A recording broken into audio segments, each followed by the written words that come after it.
Respected professor, senior consultant, and dear friends, it's really a great pleasure and a great privilege present in Team B2, the Team BJ gave me an opportunity to present in this forum. After a great surgical discussion, now we are going to see a medical topic for it looks to be very simple, but it is very complex to manage. And Dr. Mohan has given me a challenge to talk on IBS versus IBD. Usually we'll be talking either IBS or IBD, but how to tackle this even in this presentation forum is slightly a difficult challenge. So I would like to make this issue in a very simple way of discussion. See, as you all know, irritable bowel syndrome is a common entity in which it comes in the category of functional GI disorder. What do you mean by functional GI disorder? The patient will be having multiple presentation. The patient will be having presentation starting from head to foot. They will be having somatization. So he will be having pain everywhere in the body. So the most characteristic presentation, the pain, common characteristics will be there. It might be a chronic disease. Even with your treatment, the patient not going to respond. The abdominal pain will be a characteristic event. Diarrhea, most of the patients. Mucoid stool, sometimes in IBS as well as IBD, and abdominal colic as well as your constipation, and this is going to impact quality of life. So how are we going to address this? I am here to share some few case scenarios. So this is a 35-year-old female, office assistant, who presented to us in the background of abdominal pain, constipation, headache and anxiety, and the patient had multiple hospital visits. So you'll be having, usually we are going to look into IBS picture. In the functional GI disorders, you'll be categorizing almost on 30% of your OP practice. So without IBS, and usually it will be tackling by the patient on the own, and 30% and that's 70 to 80% population will be tackling with the family physician, and only 1% will be going for the specialty referent. So at that point of time, and regarding this case scenario, we presented to us in the background of abdominal pain along with bloatedness, no frequent bowel movement restraining stools are usually hard, but so when inquired symptoms are since 10 years intermittent and duration of constipation and diarrhea with no satisfactory relief. So this clearly proves that there is no alarming event for this patient, and this patient had frequent visits, frequent visit to the consultation without any response. So how are you going to address this IBS is one important thing. Whenever you are going to see, it's not more in terms of slides, more in terms of clinical discussion. Whenever you are going to see a patient who had evidence of long-standing presentation, in which, for example, a female of around 70, nowadays even in females, younger population, this kind of scenarios are being more reported. Even in school-going children, this kind of scenarios are being more reported. So always we need to assess the patient as a whole.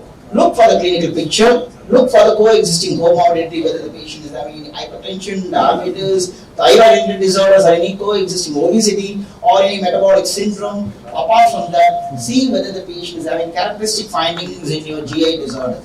So what are the characteristic alarming picture? Any patient who presented to us in the background of GI bleed is always a characteristic event, and based upon the age of onset, if the patient tends to be older age who is presenting to us in the background of dyspepsia, because you should remember that functional GI disorder doesn't comprise only your lower GI, it is going to comprise starting from your esophageal, your gastroduodenal, as well as your colonic things. So for example, dyspepsia and IBS will always coexist. So most of the time we'll be having the symptoms from head to foot. So that's why we need to look for any alarming picture and nocturnal symptoms. And the Chinese man, if the rectal sensitivity is going to be high and the patient is going to exhibit signs of unexplained weight loss, if it is going to be more than 10%, and if the patient is going to have significant impact. But this weight loss we need to address, because nowadays we are seeing more psychologically impaired patients. Few days before also we are seeing OP practice.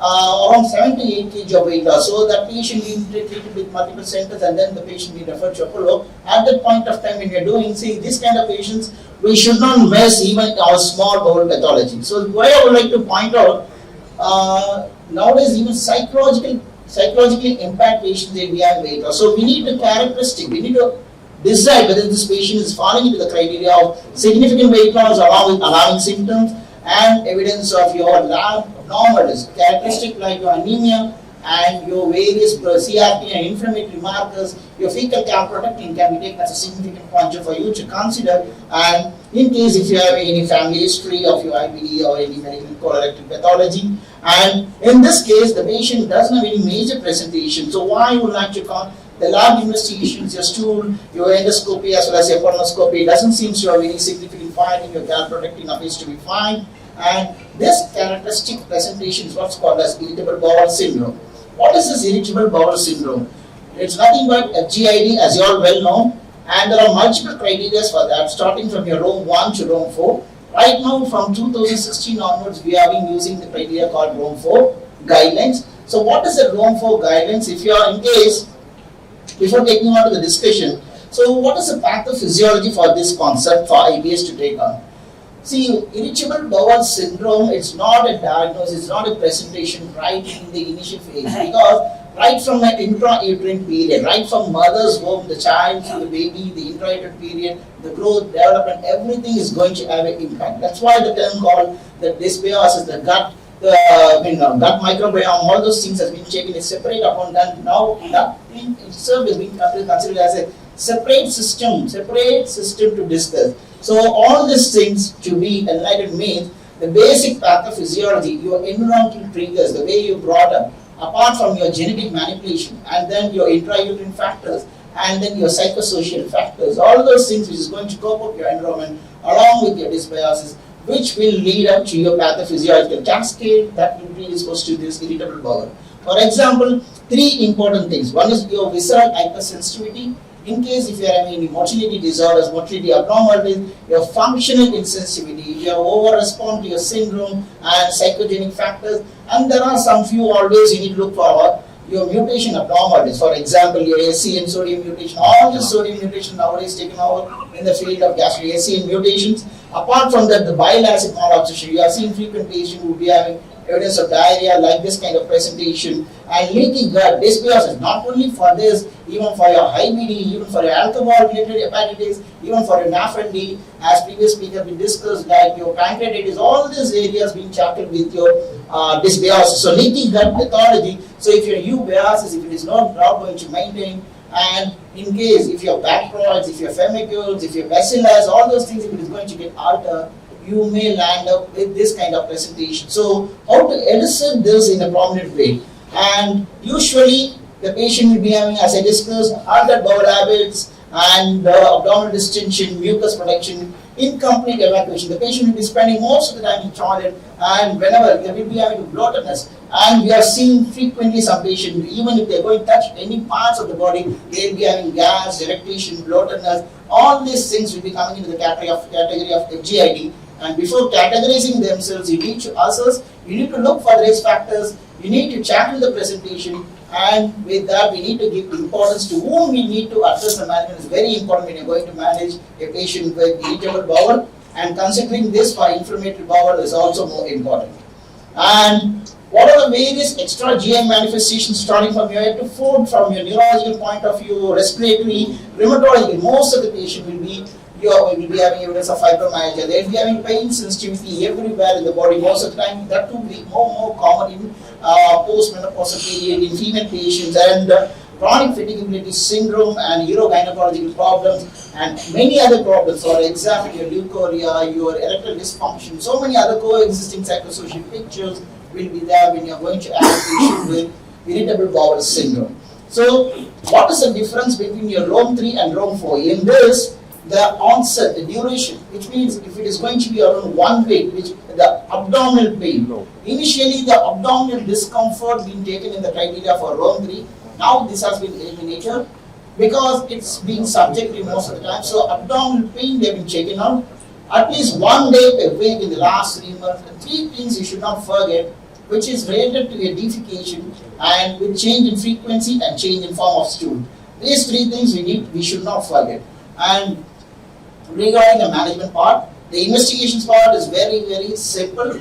Basic workup, your complete muscle health profile. For example, your thyroid, your basic, your CBC, look for a picture, all those things. Your inflammatory markers. Apart from that, always you should look about a adult onset, late onset celiac. For that, you need to do a gluten sensitivity, look for TTG, transglutaminase assay. Apart from that, the basic workup in your endoscopy and colonoscopy sometimes will be, most of the time in IBS will be normal. So based upon the presentation, you need to look into that. So This is the basic workup we need to do, and calprotectin might be having a lactoferrin, calprotectin might be having a significant role to differentiate it from your inflammatory bowel. But to tackle only your IBS, the main thing is your diet manipulation. So how are you going to counsel the patient?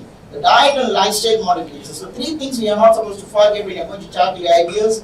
Gluten-free is the most important thing. Make sure that the patient always tends to be in gluten-free mode. But that's difficult because many of the patients from northern parts of India it will be very difficult to tackle. But gluten-free definitely is going to bring the response in a slightly higher way when compared to this kind of diet. Apart from the low FODMAP, which means a fructo-oligosaccharide as well as your fermentable oligosaccharide, disaccharide, monosaccharides, and polyols.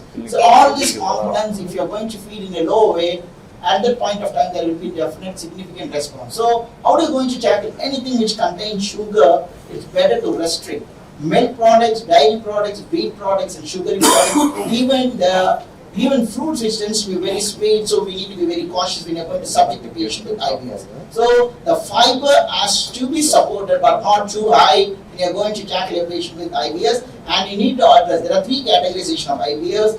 One is IBS constipation, one is IBS diarrhea, and another one is IBS mixed component, and there are one more entity called IBS unclassified. So you need to categorize this. It might be varied with the various presentation based upon your Bristol stool chart.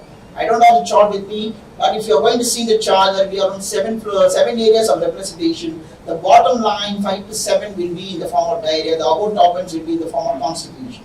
So you should not forget a low FODMAP diet, because whenever you're going to subject with a low FODMAP diet, what is going to happen? The short chain fatty acids which is going to deliver to the colon, and there will be the osmotic load which is not going to have much of impact at that point of time. The constipation, the diarrhea will be having a significant gas forming organisms, all those things will be coming down. So the SCFA production will be significantly represented when you are going to use your low FODMAP diet.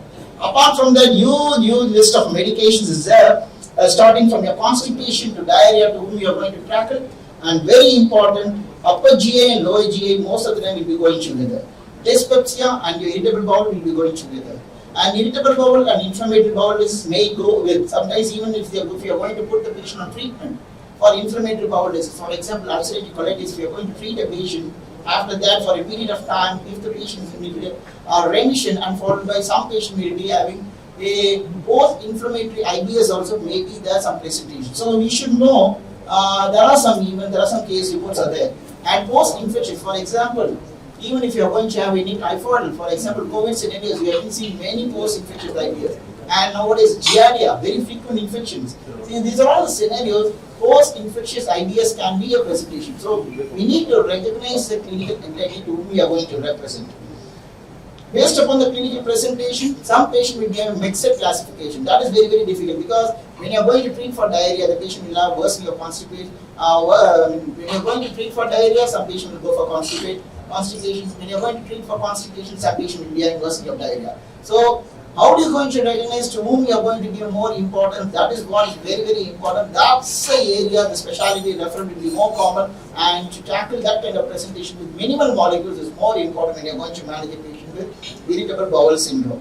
And starting from your antispasmodics, anticholinergics, your analgesics, tricyclic antidepressants, your SSRI based upon your serotonin pathway, and your list of molecules starting from your fiber, osmotic laxative, as well as your and all those supports. Apart from that, nowadays huge list of molecules being tried, starting from your prucaloprine, nowadays new molecules in pipeline for your constipation to tackle. Rifaximin, always for diarrhea even, can be considered at a dose of 200 to 400 milligram twice daily for a duration of time, but it's a semi-synthetic antibiotic derivative. If you're going to consider that, there might be some response for your diarrhea, but there is no single potential molecule to target your irritable bowel syndrome. That is what we are not supposed to forget when you're going to manage this. Apart from that, psychosocial counseling, diet and lifestyle modification, cognitive behavior therapy, and approach along with the basic molecules. This is how we are going to tackle your presentation with your irritable bowel syndrome. And briefly to discuss on your inflammatory bowel pathology about this case, if you are going to see around 30 years, the second case scenario, I would like to present briefly, because my second speaker is going to talk more on that management. See, this patient who presented to us the same scenario, bowel movement 3 to 4 bar, when you are going to do, the only characteristic differentiation will be having evidence of a bloody diarrhea. But doesn't mean the patient, some patient will be having IBS, some patient will be having coexisting hemorrhoid, maybe having blood, doesn't mean all these things will be pointed out. So clinical picture, lab picture, recently, day before yesterday, I have seen a patient, just 16 years completed, young boy, who was seen hematologist in northern parts of India, followed by he has seen the rheumatologist in northern parts of India, and finally the patient referred here without any proper diagnosis as of, because he had been transfused, blood transfusion being done twice, and his hemoglobin persistently in the range of 7. And right now he presented only with joint pains. When he had a clinical suspicion, he had joint pains, the activity is still going on, joint swelling is happening in the ankle region, the activity is still going on. What is the reason the patient is not responding and the hemoglobin is not responding? I had a doubt and we did a colonoscopy. It showed a fulminant pancolitis. So recently, yesterday we have done that. So why I would like to point out this picture, we should not miss any clinical alarming factors, and if the inflammatory cascade is active, some patient will present with extra GA manifestation in the earlier phase rather than your GA presentation. And especially the child didn't have any evidence of bloody stools, loose stools, or abdominal pain, no characteristic presentation. But this colonoscopy, he might be having mild, frequent, increased bowel movement. That's the only picture which was missed out for a long time. So why I would like to point out that, so IBD can occur in any form. So you should be very cautious if you're going to look into that kind of presentation. And apart from that, urgency and tenesmus is always a rectal involvement, which shows a clear-cut picture that you're going to tackle the event with your ulcerative colitis. Ulcerative colitis, as you all know, predominantly the region will be in the large bowel. But in your Crohn's, it will be starting from your oral tube, your anal canal, any region. Skip lesions will be more common in your Crohn's, and in your ulcerative colitis predominantly will be a complete involvement of your colon will be there. Transmural involvement will be more common in your Crohn's, and it will be deeper penetration will be more common in Crohn's than your ulcerative. There are so many differentiating factors for ulcerative as well as Crohn's. But one thing I would like to point out is usually Crohn's disease patient more of extra GI manifestations. Along with that, the patient may not be having any bloody diarrhea. The age of onset will be slightly in the age of phase. So tackling the Crohn's disease is very difficult than ulcerative colitis because the patient will be having multiple complications like fissures, fistulas, strictures, other complications, long-standing presence, cicatrization. There are so many events will be happening for a Crohn's. And to tackle that, this is another patient who had similar presentation, but there is no evidence of any bloody stools. In that colonoscopy, there might be evidence of ileal ulceration was there, skip lesions, and we have subjected the patient for endoscopy. Since the patient ileum also involved, this showed evidence of a prominent ulcer in the jejunum, which characteristically showed evidence of granuloma, in which we can able to differentiate from your ulcerative colitis from your Crohn's disease pathology. So we are tackling the patient with Crohn's, and this child is going to have a significant response over a period of time that we need to assess and monitor. What is the problem with your Crohn's as well as your ulcerative colitis when you are going to tackle is, what is the molecule you are going to choose starting from your 5-ASA component like 5-salicylic acid, like your mesalazine, and your steroids, how are you going to titrate with your monitoring of the dose, and followed by when you are going to put the patient on your biologics. There are so many complications, so many infections, so many catastrophe, and recently we have seen a patient who started on steroid, young girl, 18 years old, started on steroids, developed fulminant miliary tuberculosis, and fulminant miliary tuberculosis followed by the patient subjected to emergency colectomy because of the profuse GA bleed, and the patient succumbed to die recently, which has happened. Why I would like to point out, see, we need to be very cautious when you're going to subject the patient to steroids, assessing the infections protocol, all those things is very, very important when you're going to manage. So differentiating yourself from IBS and IBD is very important, recognizing the presentation, tackling the patient with minimal molecules, diet, lifestyle modification, addressing as a whole is very important to tackle the presentation effectively. With this, I'm happy to rest my presentation. Thank you for patient listening. Any doubts?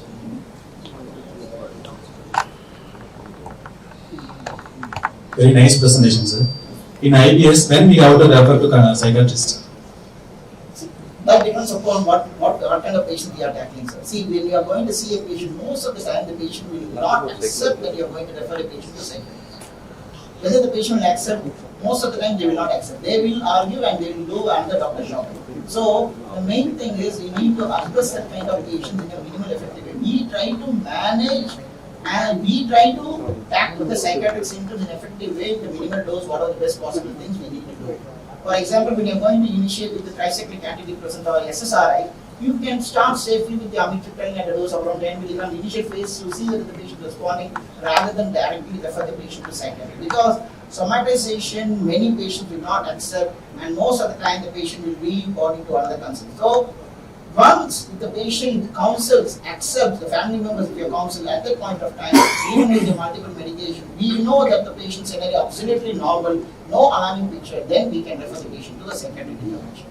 But what they are going to do? They are going to do a counseling, cognitive behavior. Apart from that, they are also going to try with multiple other molecules. Whether the molecule is going to respond or not, whether the molecule is going to have any significant impact with GA system, it's still a questionable issue. See, this is very, very diagnostic deterministic approach, because when you're going to target this kind of presentation, it's always very troublesome.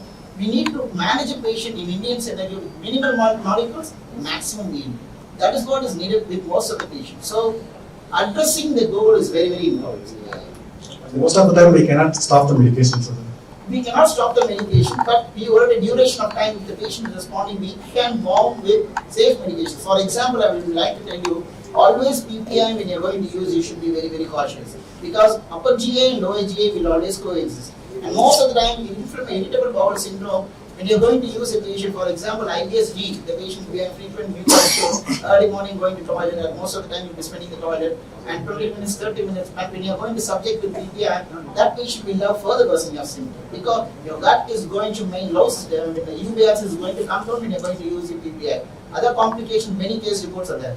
So, to that kind of patient, when you are going to tackle a dyspepsia, ideally it is better to start with H2 blocker. So, I would like to point out this kind of scenario to whom you are going to manage is very, very important.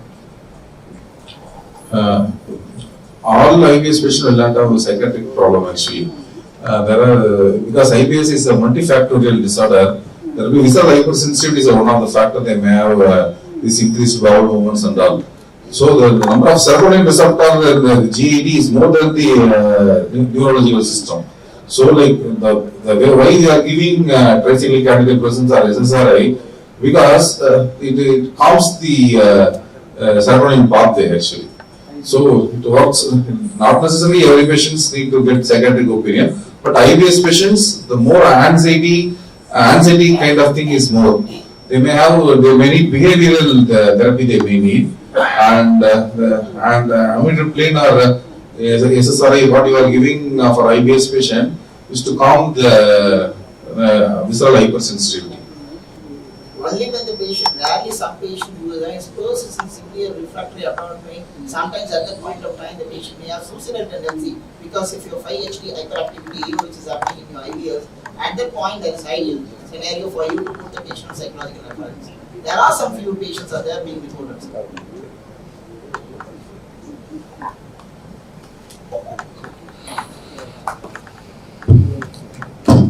Thank you very much. Thank you, sir.